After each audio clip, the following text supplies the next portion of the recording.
Sunday వచ్చిందంటే స్పెషల్గా chicken curry చేసుకోవాలి కదా. మా ఇంట్లో అయితే ఇలా చేస్తాం.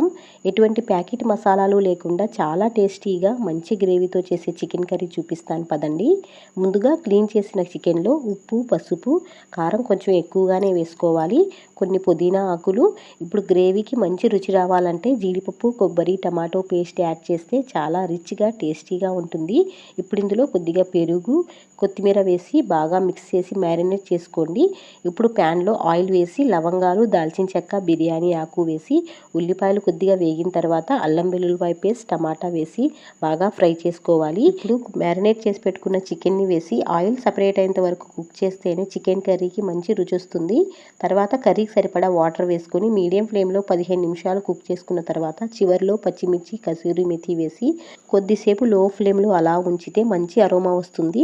ఇది వేడి వేడి బగారా రైస్తో తింటే అద్భుతంగా ఉంటుంది.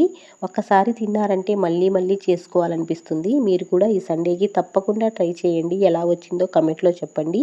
వెళ్తూ వెళ్తూ మన ఛానల్ని సబ్స్క్రైబ్ చేసుకోండి.